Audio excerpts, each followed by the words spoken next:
नमस्कार साथियों। न रुकना है न थकना है, बस मेहनत करके लक्ष्य को पाना है। इसी उद्देश्य और मोटिवेशन के साथ हम लोग बात कर रहे हैं भारत के भूगोल की। और भारत के भूगोल में आज हम शुरुआत करने वाले हैं एक नए टॉपिक की, और वह टॉपिक है भारत की अवस्थिति और विस्तार। अवस्थिति का मतलब है लोकेशन, कि भारत की लोकेशन, अवस्थिति या स्थिति कहां है, और उसके बाद उसका विस्तार, एक्सटेंशन, कि वह कितनी एक्सटेंट है, कितना विस्तारित रूप है भारत का। तो देखिए, सबसे पहले हम बात करते हैं कि जब भी हम अवस्थिति और विस्तार में पढ़ते हैं तो हमें अवस्थिति के आधार पर ही विस्तार के प्रश्न पूछे जाते हैं। जो अवस्थिति होगी उसके संबंध में आपसे विस्तार पूछा जाएगा, या जो भारत का विस्तार होगा उसके संबंध में अवस्थिति पूछी जाएगी। तो सबसे पहले तो आपको यह पता होना चाहिए कि भारत की अवस्थिति के संदर्भ में क्या पूछा जाता है। क्लियर हो गया? तो शुरुआत करते हैं भारत की अवस्थिति की।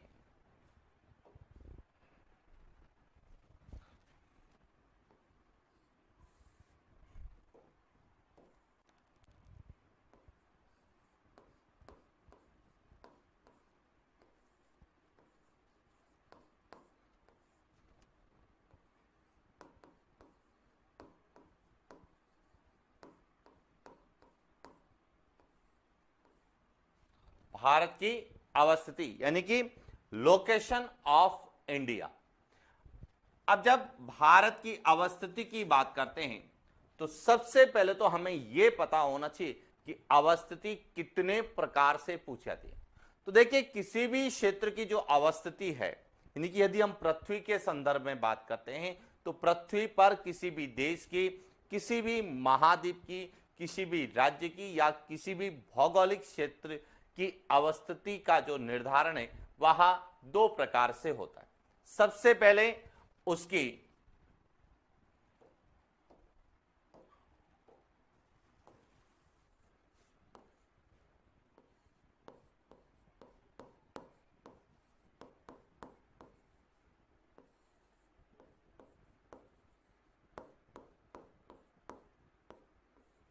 ग्लोबीय स्थिति, और इसके बाद दूसरी उसकी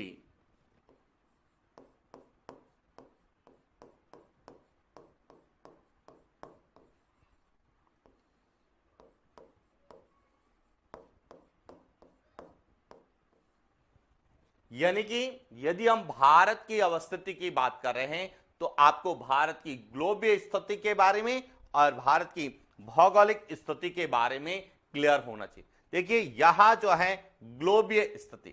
अब ग्लोबीय स्थिति का मतलब क्या होता है? ग्लोबीय स्थिति का मतलब है कि जो पृथ्वी, जो एक ग्लोब के रूप में है, या जो ग्लोब है या जो पृथ्वी का प्रतिरूप है, तो ग्लोब में भारत की अवस्थिति क्या है, या ग्लोब में भारत कहां स्थित है, यहां भारत की क्या कहलाएगी? ग्लोबीय स्थिति कहलाएगी। और भौगोलिक स्थिति का मतलब है कि जो हमारा भारत है,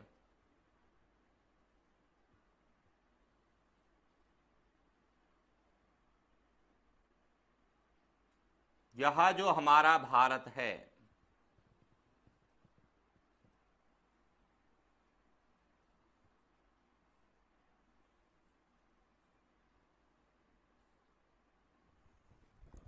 इस भारत की भौगोलिक स्थिति के अंतर्गत हम इसके क्षेत्रफल का अध्ययन करते हैं, इसकी लंबाई और चौड़ाई का अध्ययन करते हैं, इसकी स्थलीय सीमाओं का अध्ययन करते हैं, इसकी तटीय सीमा का अध्ययन करते हैं और इसकी समुद्री सीमा का अध्ययन करते हैं। जबकि ग्लोबीय स्थिति के अंतर्गत हम किसका अध्ययन करते हैं? तो देखिए, आज हम बात करेंगे सबसे पहले भारत की ग्लोबीय स्थिति के बारे में, कि ग्लोबीय स्थिति का तात्पर्य क्या होता है। ग्लोबीय स्थिति का अध्ययन करने के संबंध में हमें किसका अध्ययन करना चाहिए, और उसके बाद भारत की ग्लोबीय स्थिति क्या है उसके बारे में हम विस्तार से अध्ययन करने वाले हैं। और एक एक चीज को यहां से समझना, क्योंकि यहां से हर बार प्रश्न पूछा जाता है, हर एग्जाम में प्रश्न पूछा जाता है। तो देखिए, बात करते हैं सबसे पहले ग्लोबीय स्थिति की।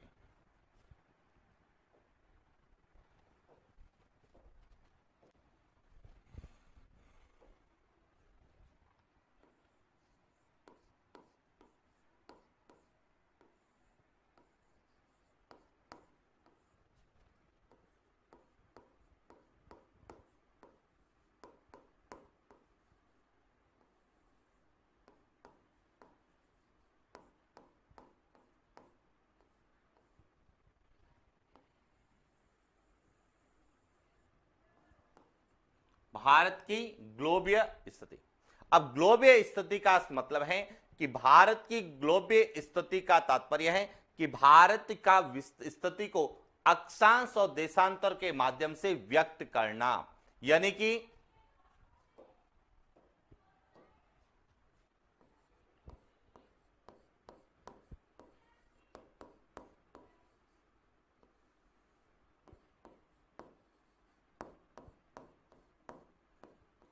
ग्लोबीय स्थिति या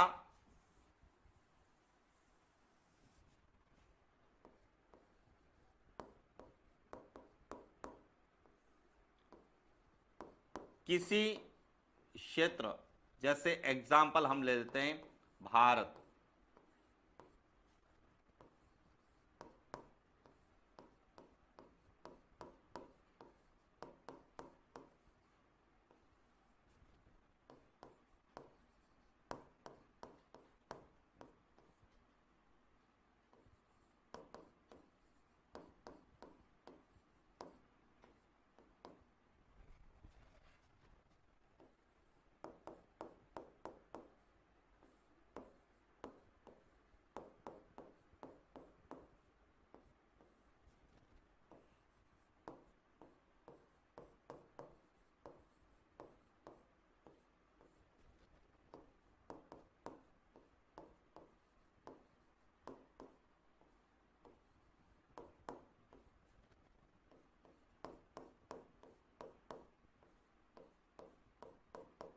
व्यक्त की जाती है। यानी कि किसी भी क्षेत्र, यानी कि भारत की बात करें तो भारत की ग्लोबीय स्थिति अक्षांश और देशांतर के माध्यम से व्यक्त की जाती है। यानी कि ग्लोबीय स्थिति का मतलब है कि किसी भी क्षेत्र को या किसी भी क्षेत्र की स्थिति को अक्षांश और देशांतर के माध्यम से यदि हम व्यक्त करते हैं तो उसे हम उस देश की या उस क्षेत्र की ग्लोबीय स्थिति कहते हैं। और यही है कि यदि हम भारत को अक्षांश और देशांतर के माध्यम से व्यक्त करते हैं तो वह भारत की अक्षांशीय और देशांतरीय स्थिति ग्लोबीय स्थिति बताएगी। यानी कि भारत की ग्लोबीय स्थिति के अंतर्गत हमें किसका अध्ययन करना होता है, यह भी समझना है।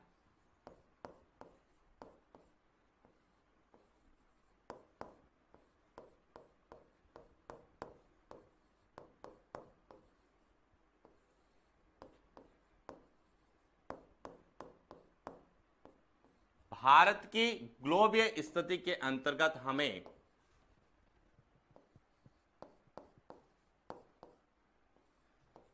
भारत की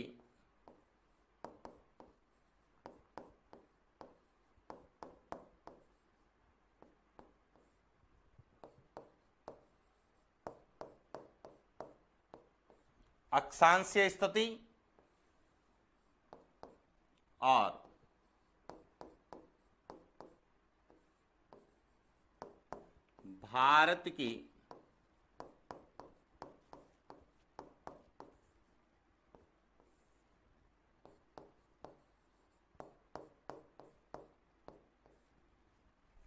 भारत की देशांतरीय स्थिति का अध्ययन करना होता है। यानी कि जब भी हम भारत की ग्लोबीय स्थिति का अध्ययन करेंगे तो हम भारत की अक्षांशीय स्थिति और भारत की देशांतरीय स्थिति का अध्ययन करेंगे, और भारत की अक्षांशीय और देशांतरीय स्थिति जो होगी वही भारत की ग्लोबीय स्थिति को दर्शाएगा। अब आपको क्लियर हो चुका है कि ग्लोबीय स्थिति में किसका अध्ययन करना है, अक्षांशीय स्थिति और देशांतरीय स्थिति का अध्ययन करना है। और इसीलिए हम कहते हैं कि ग्लोबीय स्थिति अक्षांश और देशांतर के माध्यम से व्यक्त की जाती है। यदि हम किसी भी क्षेत्र का या भारत का अक्षांश और देशांतर की स्थिति के अंतर्गत अध्ययन करते हैं तो इसका तात्पर्य है कि हम जो है भारत की ग्लोबीय स्थिति का अध्ययन कर रहे हैं। क्लियर। अब देखिए, जब भी ग्लोबीय स्थिति का हम अध्ययन करते हैं तो हमें ग्लोब के बारे में पता होना चाहिए, और जब तक हमें ग्लोब के बारे में नहीं पता है हम किसी भी क्षेत्र या भारत की अक्षांशीय और देशांतरीय स्थिति का अध्ययन नहीं कर सकते। और जब तक हम किसी भी क्षेत्र या देश या भारत के अक्षांशीय और देशांतरीय स्थिति का अध्ययन नहीं करेंगे तब तक हमें भारत का अक्षांशीय विस्तार या देशांतरीय विस्तार या ग्लोबीय विस्तार का अध्ययन नहीं कर सकते। और इसीलिए मैंने आपसे कहा कि हमें कई बार अवस्थिति के प्रश्न पूछे जाएंगे तो कई बार अवस्थिति से विस्तार के प्रश्न पूछे जाएंगे, जबकि हमारे सिलेबस में कई जगह केवल अवस्थिति लिखा हुआ होता है तो कई जगह अवस्थिति और विस्तार दोनों लिखे होते हैं। और कई बार हम जब ये दोनों ही मेंशन सिलेबस में नहीं होते हैं, लेकिन जब हम भू आकृति प्रदेशों के बारे में अध्ययन करते हैं तो उस समय भी हमें भू आकृति प्रदेशों को पढ़ने से पहले अक्षांश और देशांतरीय यानी कि ग्लोबीय स्थिति का अध्ययन होना आवश्यक है। क्यों है? क्योंकि ग्लोब अपने आप में एक पृथ्वी का क्या है? प्रतिरूप है। तो देखिए, बात करते हैं, पहले ग्लोब को समझते हैं और ग्लोब के बाद में भारत की ग्लोबीय स्थिति को समझने की कोशिश करते हैं कि कैसा भी प्रश्न आए तो हमारा गलत नहीं हो। तो बात करते हैं ग्लोब की। सामान्यतः ग्लोब सबने देखा होगा, तो सबसे पहले तो आपको यह पता होना चाहिए कि ग्लोब क्या है।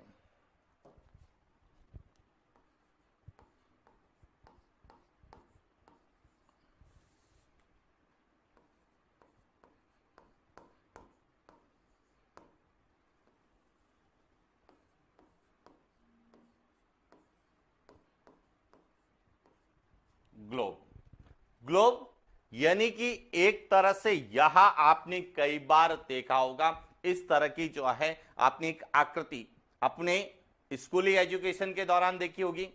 और यदि आप भूगोल विषय के विद्यार्थी हैं तो अपने प्रैक्टिकल के रूप में भी इसका प्रयोग किया होगा। अक्षांश और देशांतरों को समझने के लिए, किसी भी देश की अवस्थिति को समझने के लिए या पृथ्वी की घूर्णन गति को समझने के लिए इस प्रकार की आकृति को आपने देखा होगा और इसे हम क्या कहते हैं? ग्लोब कहते हैं। तो सबसे पहले तो हमें यह पता होना चाहिए कि ग्लोब क्या है।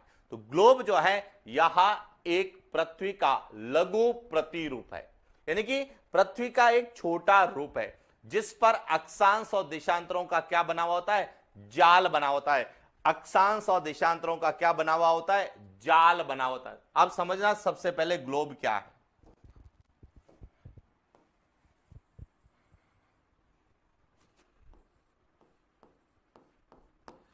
ग्लोब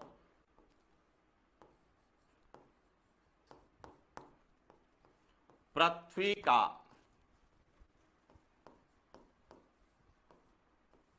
लघु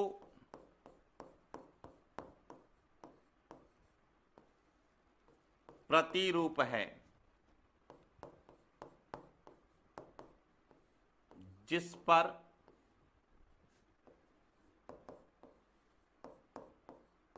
अक्षांश और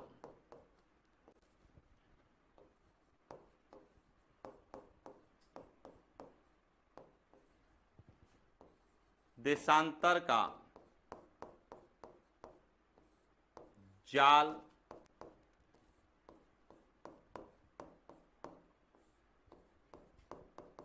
बना होता। यानी कि ग्लोब अपने आप में एक तरह से स्मॉल मॉडल ऑफ अर्थ यानी कि पृथ्वी का एक छोटा प्रतिरूप होता है जिस पर एक नेटवर्क बना हुआ होता है, एक नेट जाल बना हुआ होता है। और नेटवर्क वह किसका होता है? लैटिट्यूड और लॉन्गिट्यूड का नेटवर्क होता है, यानी कि अक्षांश और देशांतर का क्या होता है? जाल होता है। अब अक्षांश और देशांतर का जो जाल होता है इसे क्या कहते हैं? यह कई बार पूछा जाए। अब अक्षांश और देशांतर का जाल ग्लोब नहीं कहलाता है। ग्लोब पृथ्वी का प्रतिरूप होता है जिसमें अक्षांश और देशांतर का क्या बना होता है? जाल बना होता है। कैसे? देखिए, इस तरह से यहां हमारी पृथ्वी है, तो इस पे दो तरह की आपको जो है रेखाएं नजर आएगी। एक रेखाएं जो इस तरह से खींची जाती है, यहां कहें जो पूरब से पश्चिम दिशा की ओर जो है खींची गई है, या यहां कहें जो क्षैतिज रेखाएं होती है। कैसी रेखाएं? क्षैतिज। इन्हें क्या कहा जाता है? इन्हें कहा जाता है अक्षांश। क्या कहा जाता है? अक्षांश। लैटिट्यूड कहा जाता है जो क्षैतिज रेखाएं होती है, और दूसरी जो रेखाएं होती है वह ऊर्ध्वाधर होती है। ऊर्ध्वाधर का मतलब समझ रहे हैं आप? ऊर्ध्वाधर का मतलब है जो खड़ी रेखाएं होती है इस तरह से,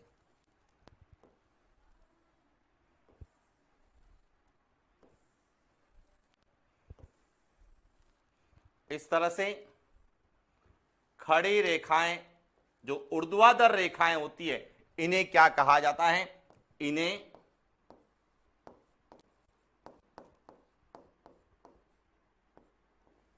देशांतर, लॉन्गिट्यूड कहा जाता है। यानी कि यहां लैटिट्यूड होती है और यहां लॉन्गिट्यूड होती है, और यह सब कहां बनी होती है? एक गोल मॉडल पर बनी होती है जो पृथ्वी का प्रतिरूप होता है, और उस पृथ्वी के प्रतिरूप को जिस पर अक्षांश और देशांतर रेखाओं का जाल बना हुआ होता है, उसे हम क्या बोलते हैं? ग्लोब कहते हैं। तो अब आपको ग्लोब क्लियर हो गया, ग्लोब क्या है। लेकिन यहां से जो प्रश्न आता है, जो सबसे इंपॉर्टेंट है, वह पूछा जाता है कि इस ग्लोब पर जो ये अक्षांश और देशांतरों रेखाओं का जाल बना हुआ होता है, इसे क्या कहा जाता है? तो यह भी आपको पता होना चाहिए कि अक्षांश और देशांतर रेखाओं का जाल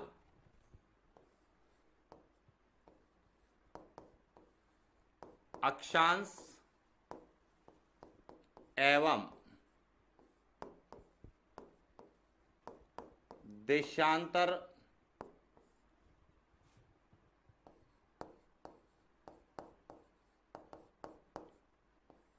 रेखाओं का जाल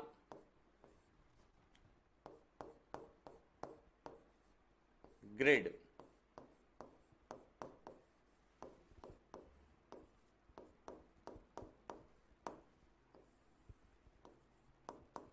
क्या कहलाता है?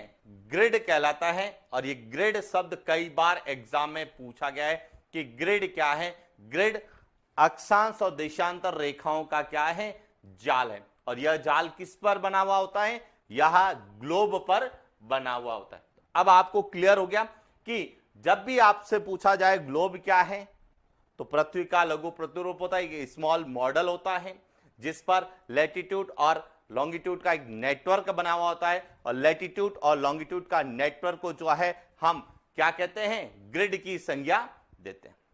अब जो सबसे इंपॉर्टेंट बात है, हम कहते हैं कि ग्लोबीय स्थिति के अंतर्गत हमें अक्षांशीय स्थिति और देशांतरीय स्थिति का यानी किसी भी क्षेत्र की अक्षांशीय और देशांतरीय स्थिति वह उस क्षेत्र की ग्लोबीय स्थिति को बताता है। यानी कि भारत की अक्षांशीय स्थिति और भारत की देशांतरीय स्थिति भारत की ग्लोबीय स्थिति को बताए।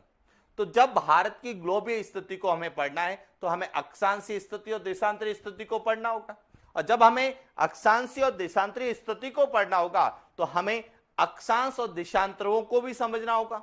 तो इसीलिए हम पहले बात करेंगे अक्षांशों के बारे में कि अक्षांश क्या होते हैं, अक्षांश रेखाएं क्या होती है, और उसके बाद हम लोग बात करेंगे कि भारत की अक्षांशीय स्थिति क्या है, और उसके बाद हम बात करेंगे कि भारत का अक्षांशीय विस्तार क्या है। तो अब देखिए, सबसे पहले ग्लोब को समझा, ग्लोब के बाद में हम अक्षांश और देशांतरों का अध्ययन करेंगे, ताकि हमें क्लियर हो कि अक्षांश क्या होते हैं, अक्षांश रेखाएं कितनी होती है, और भारत के संदर्भ में जब हम ग्लोबीय स्थिति या अक्षांशीय स्थिति को पढ़ेंगे, तो कौन कौन से अक्षांशों के बारे में, कौन कौन से देशांतरों के बारे में हमसे पूछा जाएगा, और यह प्रश्न कई बार पूछा गया है। क्लियर? तो देखिए, बात करते हैं अक्षांश की।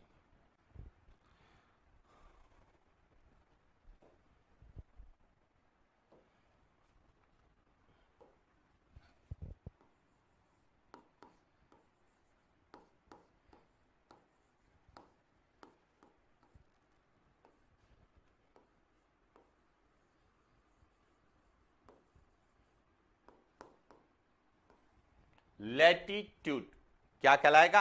अक्षांश कहलाता है। अब देखिए, सबसे पहले तो अक्षांश होते क्या हैं, यहां आपको क्लियर होना चाहिए। अब देखिए, अक्षांश जो है दो शब्दों से मिलकर बना हुआ है। किससे मिलकर बना हुआ है? अक्ष प्लस अंश। अक्ष और अंश को मिलाएंगे तो क्या कहलाएगा? वह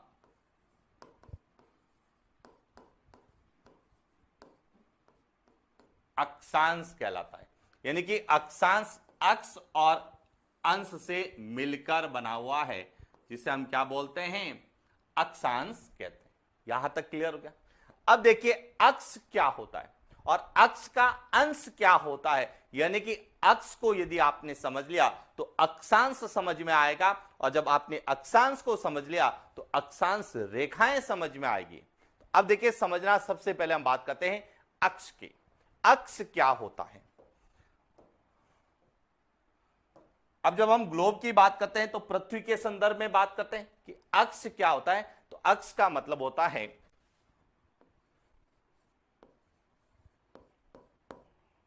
पृथ्वी के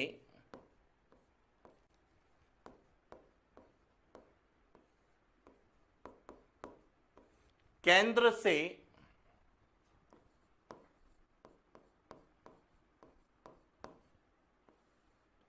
गुजरने वाली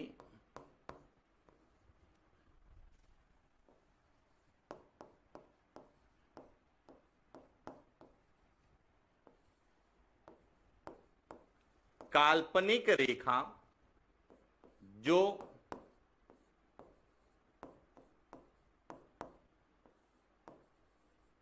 उत्तरी ध्रुव तथा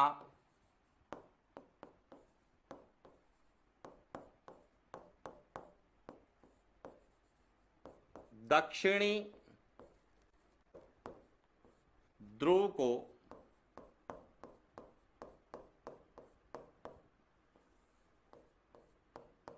मिलाती है, अक्ष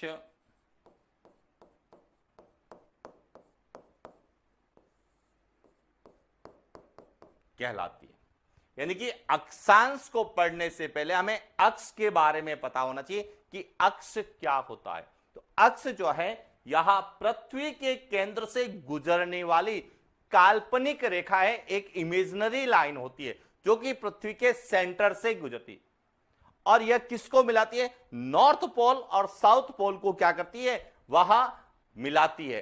तो नॉर्थ पोल और साउथ पोल को मिलाने वाली जो इमेजिनरी लाइन होती है, काल्पनिक रेखा होती है, और जो पृथ्वी के सेंटर केंद्र से गुजरती है, उसे क्या कहा जाता है? अक्ष कहा जाता है। क्या कहा जाता है? अक्ष। अब कैसे, देखिए समझना। जैसे यहां हमारी पृथ्वी है,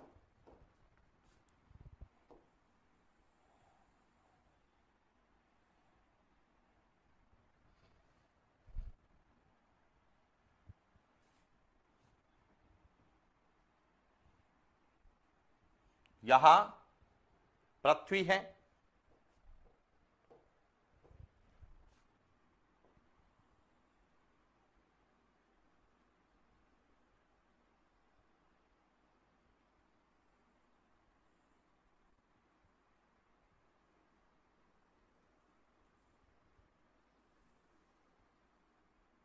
यहां पृथ्वी। अब इस पृथ्वी का सबसे पहले तो बात करते हैं सेंटर पॉइंट। तो यह तो पृथ्वी का क्या हो गया? केंद्र।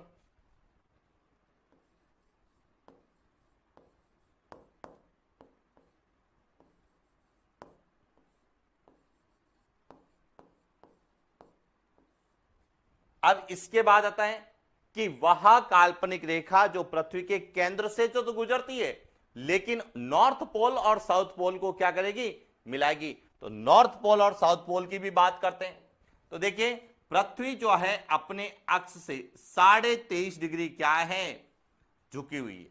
यानी कि पृथ्वी का वैसे तो देखा जाए तो यह अक्ष होना चाहिए, लेकिन पृथ्वी अपने अक्ष से कितनी झुकी हुई है? 23.5 डिग्री झुकी हुई है। इसीलिए पृथ्वी का जो है वह अक्ष इस प्रकार है। यहां पृथ्वी का क्या होगा? अक्ष होगा। क्लियर? यहां है नॉर्थ पोल, उत्तरी ध्रुव,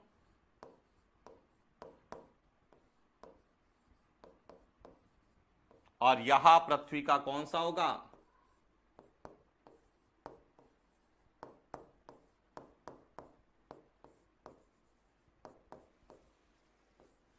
दक्षिणी ध्रुव। क्लियर? अब यहां पृथ्वी का क्या है? केंद्र। तो पृथ्वी के केंद्र से गुजरने वाली इमेजिनरी लाइन जो नॉर्थ पोल और साउथ पोल यानी उत्तरी ध्रुव और दक्षिणी ध्रुव को मिलाती है, इसे हम क्या कहेंगे? इसे हम क्या कहेंगे? अक्ष। यहां पृथ्वी का क्या हो गया? अक्ष। यहां तक तो आपको क्लियर हो चुका होगा कि अक्षांश को पढ़ने से पहले, लैटिट्यूड को पढ़ने से पहले हमें अक्ष के बारे में पता होना चाहिए, और अक्ष आपका क्लियर हो गया। अब आता है अक्षांश, अक्ष का अंश। अब अक्ष, अक्ष जिसे हम एक्सिस के नाम से जानते हैं, यहां एक्सिस का कौन सा भाग अक्षांश कहलाएगा? अब समझना अक्षांश की कहानी। अक्षांश क्या होते? तो देखिए, यहां आपकी एक तरह से पृथ्वी के दो भाग कर लिए मैंने। यहां हमारी जो पृथ्वी, जो एक गेंद के समान है, जिसमें मध्य से वह चौड़ी है जबकि ध्रुवों पर वह चपटी है, उसको हमने दो भागों में काट दिया। इस तरह से जब हम काटेंगे पृथ्वी को, इस तरह से वह हमें नजर आएगी। कैसे नजर आएगी समझना।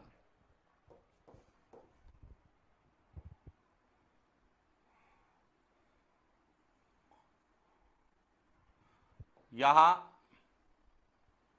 कटा हुआ भाग, और यहां पूरा पृथ्वी का क्या होगा? सरफेस, ऊपर का क्षेत्र। और यहां पृथ्वी का जब कटने के बाद एक भाग ऊपर का क्षेत्र इस तरह से दिखाई देगा।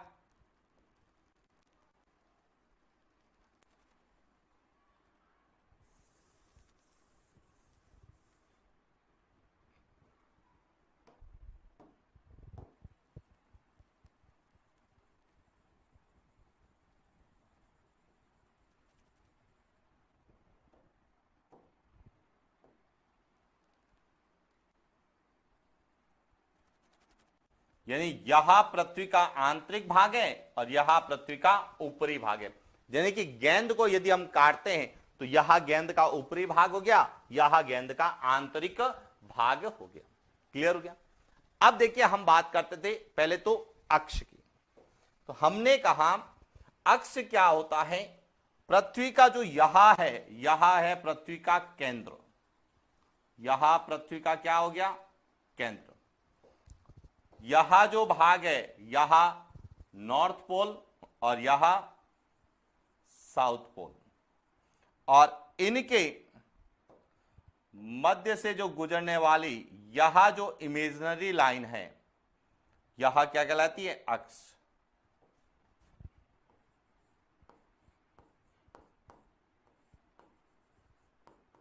उत्तरी ध्रुव,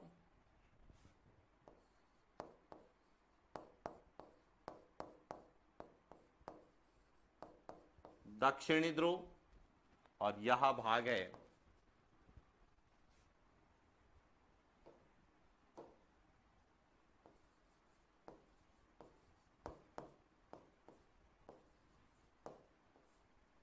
पृथ्वी का केंद्र।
अब अक्षांश को समझना, एक एक पॉइंट्स कि अक्षांश क्या होते हैं।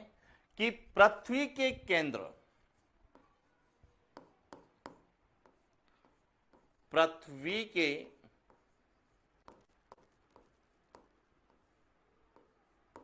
केंद्र से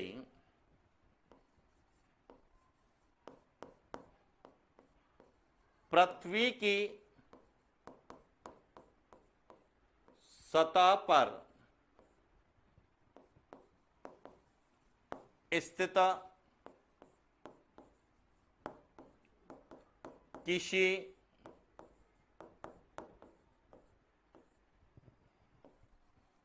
बिंदु की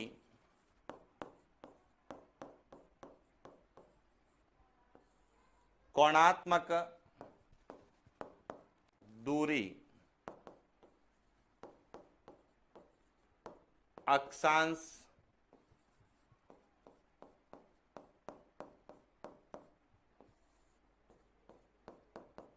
कहलाती है। कैसे समझा कि पृथ्वी के केंद्र से, पृथ्वी का केंद्र कौन सा हो गया, या तो है पृथ्वी का केंद्र से पृथ्वी की सतह, अब सतह कौन सी होगी, यहां है पृथ्वी की सतह, यहां क्या होगी, यहां होगी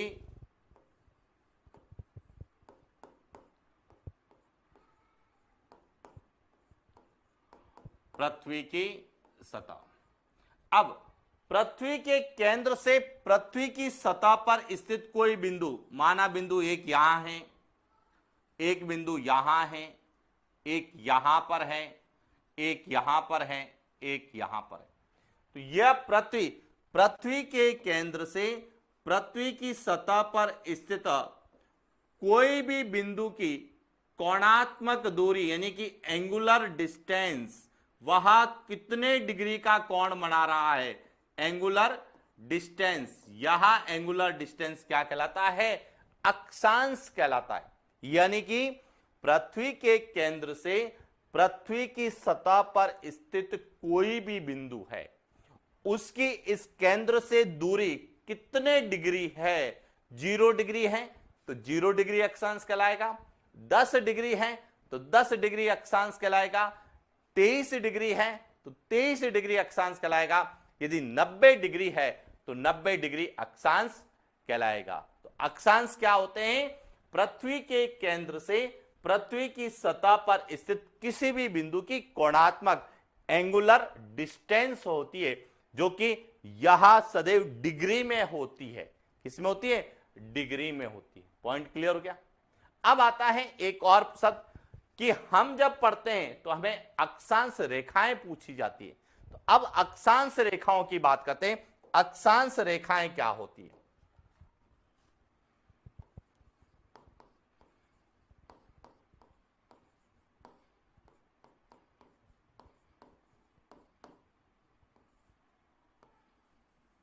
अक्षांश रेखा, लैटिट्यूड लाइन क्या होती है। अब लैटिट्यूड लाइन यानी अक्षांश रेखा, अक्षांश रेखा क्या होती है,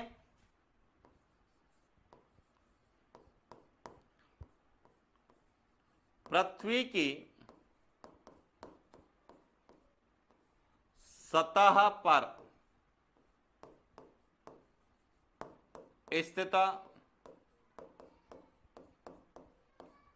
समान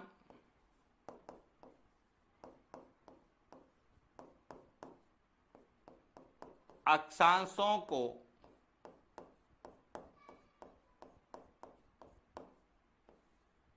मिलाने वाली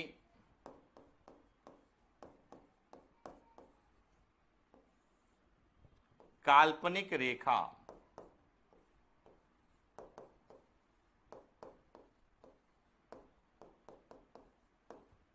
अक्षांश रेखा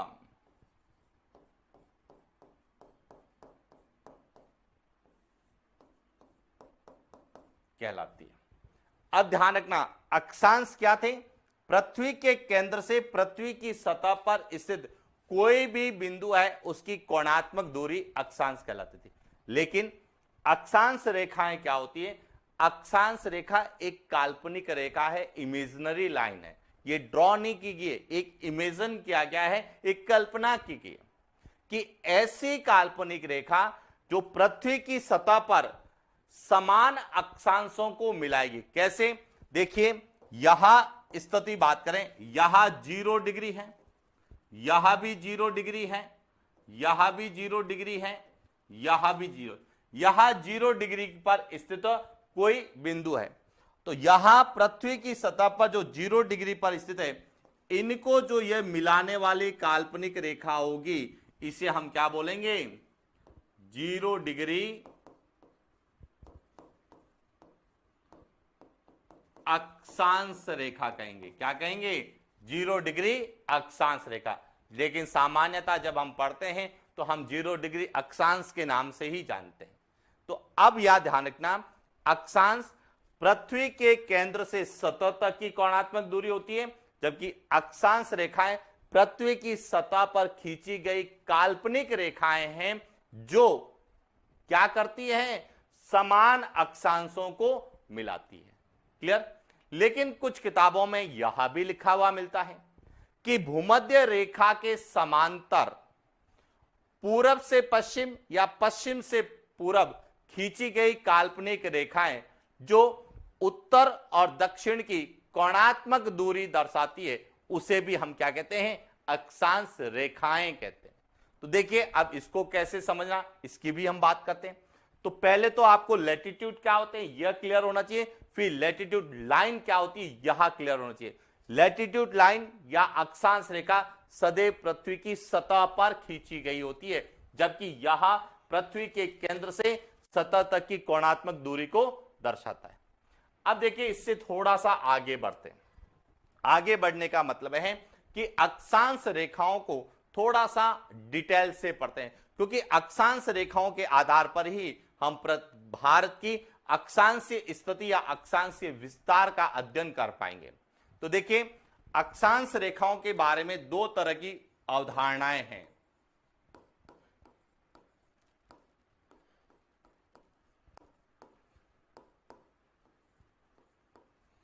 पहली अवधारणा जिसको हमने अभी पढ़ा है, पहली अवधारणा क्या पढ़ी है कि अक्षांश रेखाएं क्या होती हैं?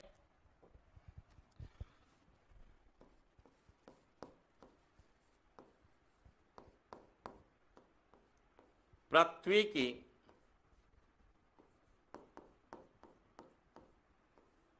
सतह पर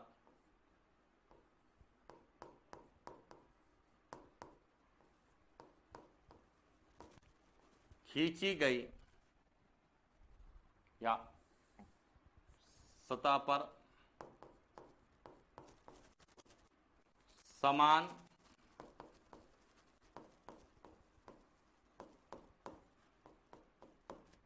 अक्षांशों को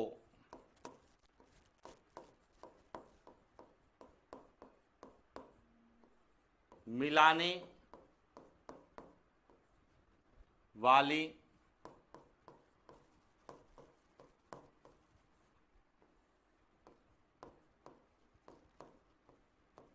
काल्पनिक रेखा क्या होती है? अक्षांश रेखा होती है। लेकिन कुछ किताबों में यह भी अवधारणा दे रखी है कि अक्षांश रेखाएं क्या होती हैं?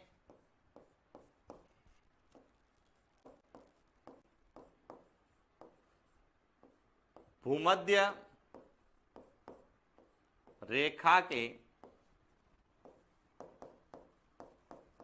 समांतर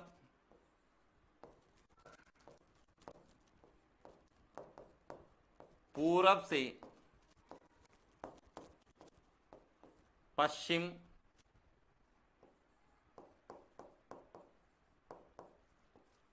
खींची गई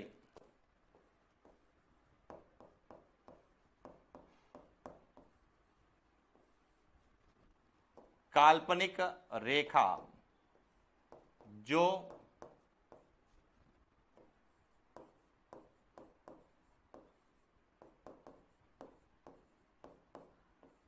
भूमध्य रेखा से उत्तर तथा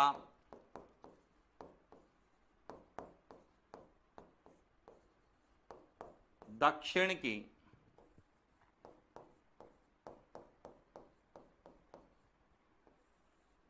कोणात्मक दूरी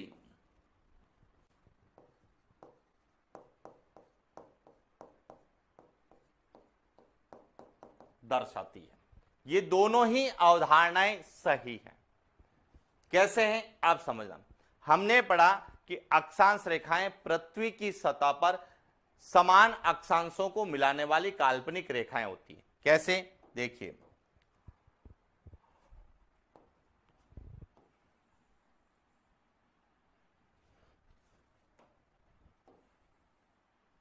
यह पृथ्वी है,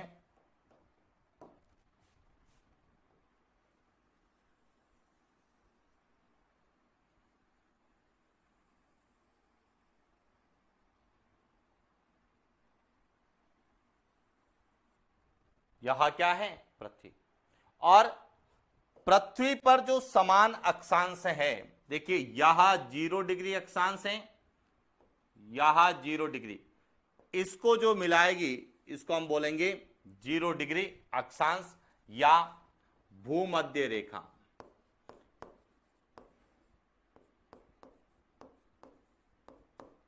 भूमध्य रेखा, यहां भी 0 डिग्री है, यह भी। इसका मतलब है कि पृथ्वी का जो केंद्र है, केंद्र से इस स्थान की जो दूरी है वह 0 डिग्री है, और पृथ्वी के केंद्र से इस स्थान की दूरी जो पृथ्वी की सतह पर स्थित है यह भी 0 डिग्री है, और इनको मिलाने वाली जो काल्पनिक रेखा है उसे हम 0 डिग्री अक्षांश कहेंगे। क्या कहेंगे?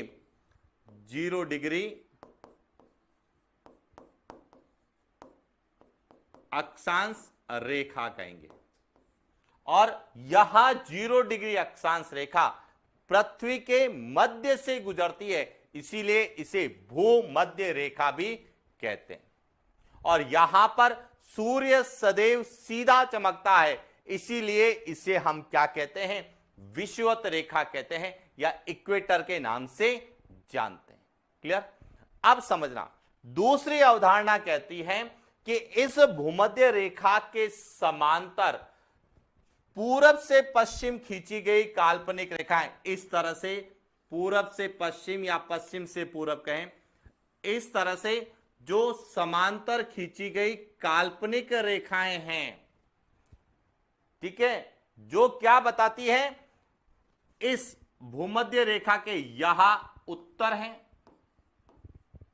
और यह भूमध्य रेखा का दक्षिण है। तो इस भूमध्य रेखा से यह क्या बताती है? कोणात्मक दूरी मानो 10 डिग्री है, तो 10 डिग्री बताएगी। यह इस तरह से उत्तर में है तो 10 डिग्री है, तो यह 10 डिग्री बताएगी। यह 20 डिग्री है तो यह 20 डिग्री अक्षांश रेखा बताएगी। तो भूमध्य रेखा से के समांतर खींची गई काल्पनिक रेखाएं होती है, जो उत्तर और दक्षिण की कोणात्मक दूरी, एंगुलर डिस्टेंस को बताती है, उसे भी हम अक्षांश रेखा के रूप में जानते हैं। लेकिन ध्यान रखना, अक्षांश रेखाएं सदैव कहां खींची जाती है? पृथ्वी की सतह पर खींची गई काल्पनिक रेखाएं होती है, कल्पना के आधार पर, जो कि पृथ्वी के केंद्र से कोणात्मक दूरी पर जो स्थान है उन स्थानों को मिलाती है, और समान कोणात्मक दूरी वाले स्थानों को मिलाएगी। ऐसा नहीं है कि पृथ्वी के केंद्र से तो दूरी 0 डिग्री है, लेकिन आप उसको 10 डिग्री नहीं कह सकते। 0 डिग्री को 0 डिग्री से मिलाएगी, 10 डिग्री को 10 डिग्री से मिलाएगी, 20 डिग्री को 20 डिग्री से मिलाएगी, 90 डिग्री को 90 डिग्री से मिलाएगी। क्लियर हो गया? तो ये तो था हमारे अक्षांश रेखाएं क्या होती है। अब दूसरा इंपॉर्टेंट बात आता है, वह आता है कि हमारी पृथ्वी पर अक्षांश और अक्षांश रेखाएं कितनी हैं, इनको लेके भी कंफ्यूजन होता है। फिर हमारी पृथ्वी पर प्रमुख अक्षांश रेखाएं कौन सी हैं, और जो प्रमुख अक्षांश रेखाएं होती है उसी को ही भारत के संदर्भ में पूछ लिया जाता है। तो देखिए, बात करते हैं हम अक्षांश और अक्षांश रेखाओं के बारे में, ताकि कंफ्यूजन नहीं रहे।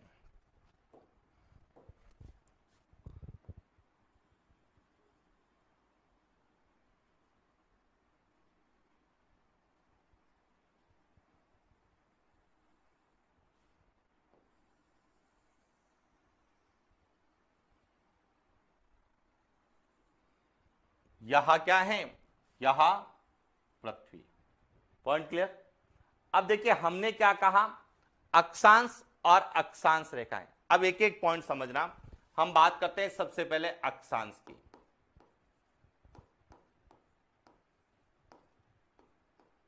तो सबसे पहला प्रश्न आता है कि पृथ्वी पर कुल अक्षांश कितने हैं?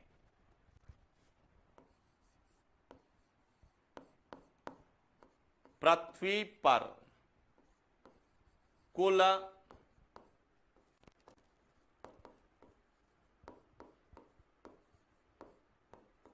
अक्षांश। तो अब ध्यान रखना, पृथ्वी पर जो कुल अक्षांश है वह 181 है। कितने हैं? 181 है। जबकि यदि आपसे पूछा जाए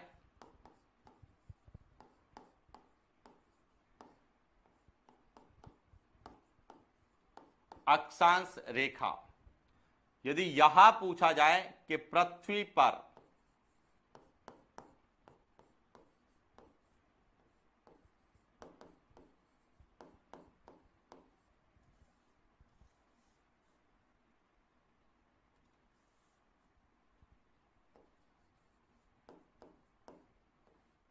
कुल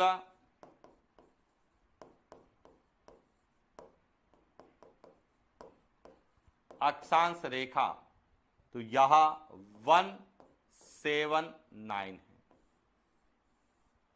अब आप कहेंगे सर अक्षांश 181 है जबकि अक्षांश रेखाएं 179 179 क्यों है? तो अब समझना इसकी कहानी। देखिए, पृथ्वी के केंद्र को यदि हम लें, यहां पृथ्वी का केंद्र, अब समझना यहां से, यहां पृथ्वी का केंद्र, और पृथ्वी के केंद्र से जो 0 डिग्री की कोणात्मक दूरी है, कितनी? 0 डिग्री। तो यहां क्या कहलाएगा? 0 डिग्री अक्षांश। इसे हम क्या नाम देंगे? 0 डिग्री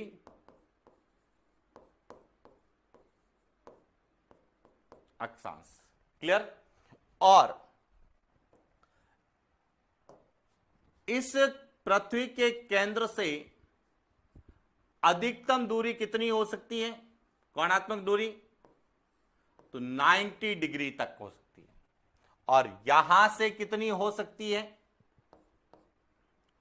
तो यहां भी 90 डिग्री, यानी कि 0 डिग्री अक्षांश, और यहां पे जो बिंदु होगा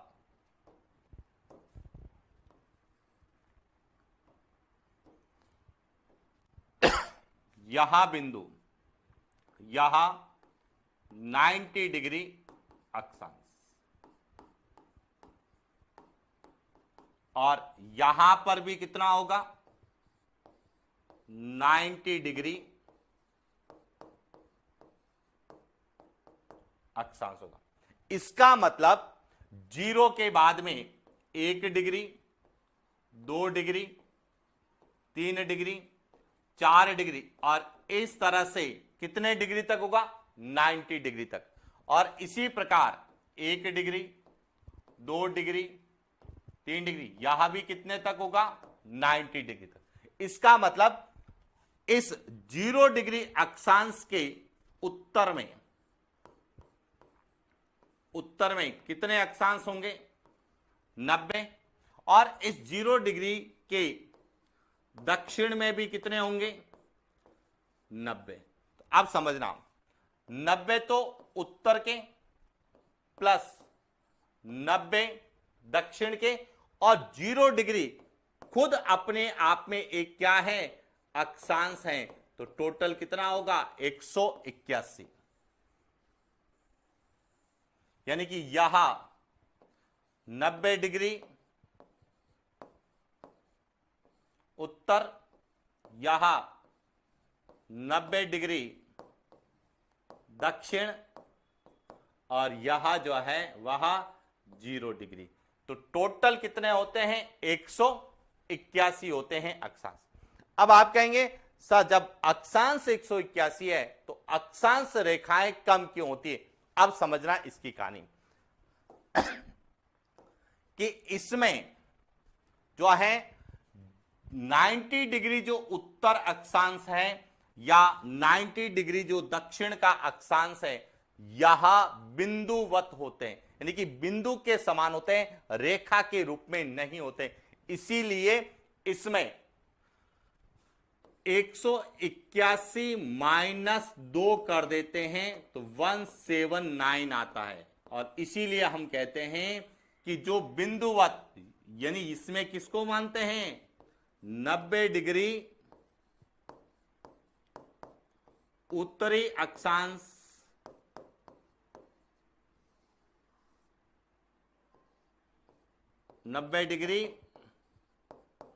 उत्तरी अक्षांश और 90 डिग्री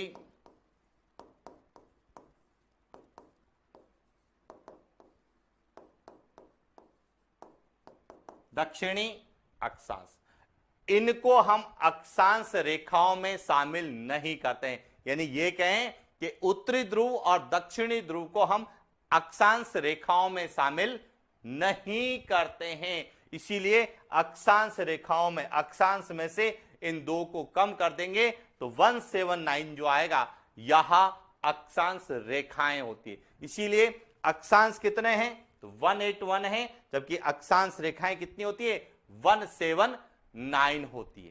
क्लियर हो गया। इसके बाद जो हमें पूछा जाता है, जो सबसे इंपॉर्टेंट है, वह है कि हमारी पृथ्वी पर प्रमुख अक्षांश रेखाएं कौन कौन सी है, जो हमें एग्जाम में पूछी जाती है। तो देखिए,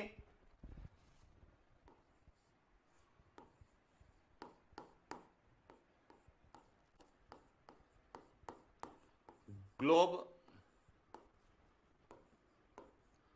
पर स्थित प्रमुख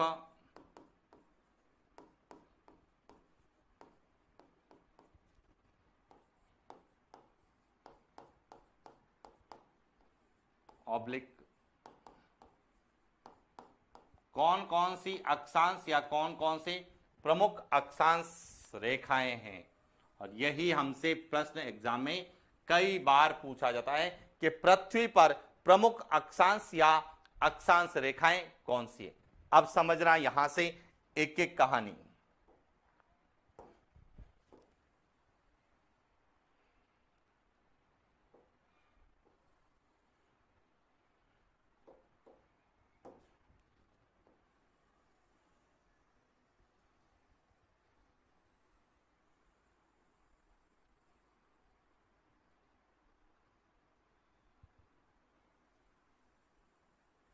यहां हमारी क्या है, पृथ्वी। अब इसमें प्रमुख अक्षांश कौन कौन से हैं, तो देखिए सबसे पहले हम बात करते हैं जो पृथ्वी के मध्य से गुजरता है। इसके बाद इसके उत्तर और दक्षिण से गुजरने वाला, इसके बाद उत्तर दक्षिण से गुजरने वाला, और इसके बाद बिंदुवत। इनको आप अच्छे से समझ के जाना। इनके संदर्भ में भारत के संदर्भ में या भारत के प्रश्न या भारत की अवस्थिति और विस्तार के प्रश्न पूछे जाते हैं। अब देखिए, जो पृथ्वी के केंद्र से गुजरता है इसे कहा जाता है 0 डिग्री अक्षांश।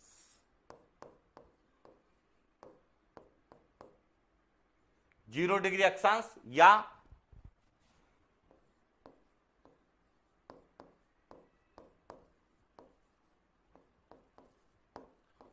भूमध्य रेखा,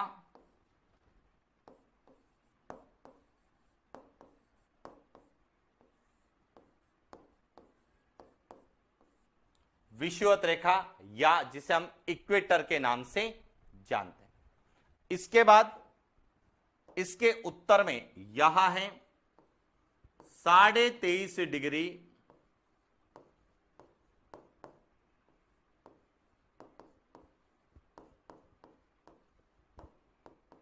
उत्तरी अक्षांश।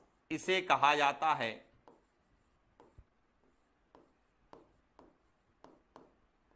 कर्क रेखा ट्रॉपिक ऑफ कैंसर के नाम से हम लोग जानते हैं। इसी तरह से 23.5 डिग्री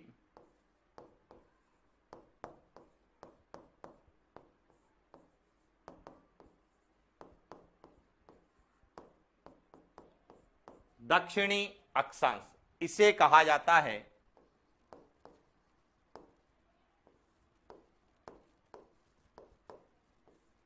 मकर रेखा। अब इसको उत्तरी अक्षांश और दक्षिणी अक्षांश क्यों कहते हैं, यह भी क्लियर होना चाहिए कि यह जो है कौन सी रेखा है,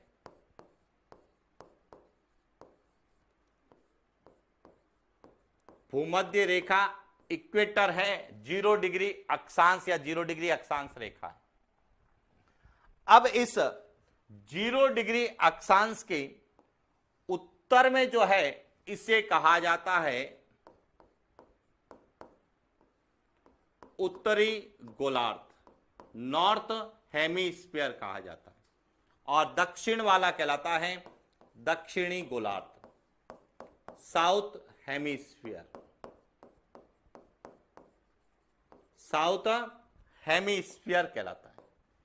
इसीलिए जब हम भूमध्य रेखा के उत्तर के अक्षांश पढ़ेंगे तो उनके साथ सदैव उत्तरी अक्षांश लिखा हुआ आता है, और भूमध्य रेखा के दक्षिण के जब हम अक्षांश पढ़ते हैं तो उनके साथ हम दक्षिणी अक्षांश कहते हैं। और जो 23.5 डिग्री उत्तरी अक्षांश है उसे हम कर्क रेखा ट्रॉपिक ऑफ कैंसर कहते हैं, और 23.5 डिग्री दक्षिणी अक्षांश को ट्रॉपिक ऑफ कैप्रिकॉर्न के नाम से जानते हैं।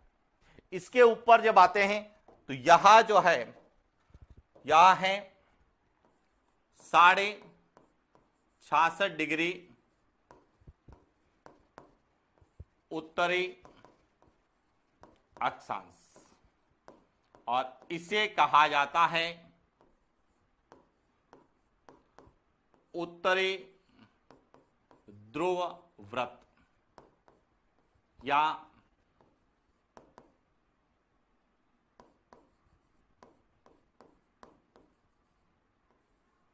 आर्कटिक व्रत कहा जाता है।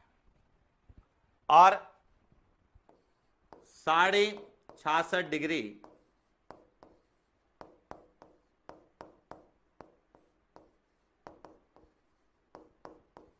दक्षिणी अक्षांश जो है इसे कहा जाता है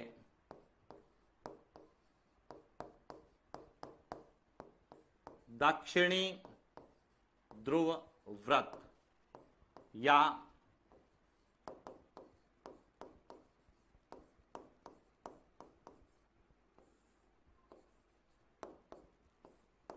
अंटार्कटिक व्रत कहते हैं। अब देखिए, हम जब अध्ययन करते हैं हमारी किताबों का तो हम 66.5 डिग्री उत्तरी अक्षांश को आर्कटिक व्रत कहते हैं, लेकिन यदि हम एनसीईआरटी का अध्ययन करते हैं और 6 क्लास की एनसीईआरटी जिसमें सबसे पहला दूसरा जो चैप्टर है ग्लोब पृथ्वी का प्रतिरूप, उसमें जब हम अध्ययन करते हैं तो 66.5 डिग्री उत्तरी अक्षांश को उत्तरी ध्रुव व्रत कहते हैं। क्योंकि कई विद्यार्थी कंफ्यूज हो रहे होंगे कि सर 90 डिग्री को फिर क्या कहते हैं, 90 डिग्री दक्षिणी अक्षांश को क्या कहते हैं, तो वहां भी समझना। जो यहां है 90 डिग्री उत्तरी अक्षांश, 90 डिग्री जो उत्तरी अक्षांश है इसे कहा जाता है उत्तरी ध्रुव कहा जाता है, नॉर्थ पोल कहा जाता है। नॉर्थ पोल सर्कल नहीं कहते क्योंकि यहां एक पूरा व्रत बनता है, जबकि यहां उत्तरी अक्षांश 90 डिग्री उत्तरी अक्षांश जो है यह एक बिंदुवत है, इसीलिए हम इसे सिर्फ क्या कहते हैं, उत्तरी ध्रुव कहते हैं। उत्तरी ध्रुव व्रत किसे कहते हैं, 66.5 डिग्री उत्तरी अक्षांश को कहते हैं। यही बात हम दक्षिण में आए तो यहां जो है यहां है 90 डिग्री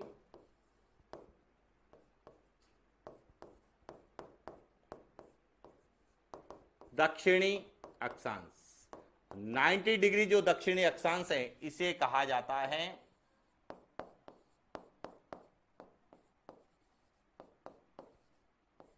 दक्षिणी ध्रुव कहते हैं। और इसीलिए हमें पृथ्वी पर जो प्रमुख अक्षांश रेखाएं या जो अक्षांश हैं उनके बारे में जानकारी होनी चाहिए, क्योंकि कई बार आपसे प्रश्न पूछा जाएगा कि पृथ्वी के मध्य से या भारत से गुजरने वाला मुख्य अक्षांश कौन सा है। अब भारत से गुजरने वाला मुख्य अक्षांश यदि आपको पता करना है तो सबसे पहले तो अक्षांशों के बारे में या मुख्य अक्षांश रेखाएं कौन सी होती उनके बारे में अध्ययन। तो जब भी हमारा भारत के संदर्भ में पूछा जाता है तो वहां पूछा जाता है कर्क रेखा, ट्रॉपिक ऑफ कैंसर से, जो भारत के मध्य से गुजरती है। तो जब हम भारत की अक्षांशीय स्थिति का अध्ययन करते हैं तो हम कर्क रेखा का अध्ययन जरूर करते हैं। दूसरा, कई बार भूमध्य रेखा से भारत की मुख्य भूमि की दूरी पूछ लेते हैं। अब भूमध्य रेखा से भारत के मुख्य भूमि की दूरी कैसे निकालते हैं, तो यहां भी हम अक्षांशों के आधार पर निकालते हैं, और कैसे निकालते हैं इसका अध्ययन हम भारत की अक्षांशीय स्थिति के संदर्भ में करने वाले। तो आज का यह हमारा सेशन था जिसमें हमने भारत की ग्लोबीय स्थिति का अध्ययन के अंतर्गत ग्लोबीय स्थिति क्या होती है, ग्लोब क्या होता है, ग्लोब के अंतर्गत अक्षांश और देशांतर होते हैं, तो अक्षांश क्या होते हैं, उनकी संख्या कितनी है, और पृथ्वी पर प्रमुख अक्षांश कौन कौन से जिनको लेके एग्जाम में प्रश्न पूछे जाते हैं, उनके बारे में हमने अध्ययन किया है। क्लियर हो गया? तो यहां तक शायद कोई भी आपको डाउट नहीं होना चाहिए और आपको क्लियर हो जाना चाहिए कि जब भी कभी भी हम किसी भी देश की, किसी भी क्षेत्र की ग्लोबीय स्थिति का अध्ययन करते हैं तो हमें अक्षांश और देशांतर की जानकारी होना आवश्यक है। और हमें अक्षांश और देशांतर की जानकारी है तो निश्चित रूप से हमारा प्रश्न जो है कभी भी एग्जाम में गलत नहीं होता है। कैसे? कई बार हमें महाद्वीपों के संदर्भ में पूछ लेते हैं कि भूमध्य रेखा पर स्थित प्रमुख देश कौन से, इसका मतलब 0 डिग्री अक्षांश पे कौन कौन से देश आते हैं। यह भी पूछा जा सकता है कि कर्क रेखा भारत के कहां से गुजरती है, मध्य से गुजरती है ये। और अक्षांशों का प्रयोग जलवायु के संदर्भ में भी किया जाता है, तो इसीलिए हम जब भारत के अक्षांश स्थिति को पढ़ेंगे तो भारत की जलवायु का भी हम लोग जो है अध्ययन कर सकते हैं। भारत की जलवायु के आधार पर कौन से कटिबंध में आता है, कौन से जोन में आता है, यह भी हम अक्षांशों के आधार पर पता कर सकते हैं। और इसीलिए हम जब भी अध्ययन करते हैं तो हमें बेसिक से बेसिक चीज पता होनी चाहिए, और मैं कोशिश करूंगा हर एक पॉइंट को आपका क्लियर करना, ताकि जैसे जैसे हम आगे बढ़ेंगे वैसे वैसे हमारा सब्जेक्ट सरल होता जाएगा और किसी तरह की हमें कंफ्यूजन नहीं होगा। क्लियर हो गया? तो ये था आज का हमारा सेशन जिसमें हमने अक्षांशों के संदर्भ में बात की थी, और इसी श्रृंखला को हम निरंतर आगे जारी रखने वाले हैं। तो आज के लिए इतना ही, मिलते हैं नेक्स्ट क्लास। Thank you.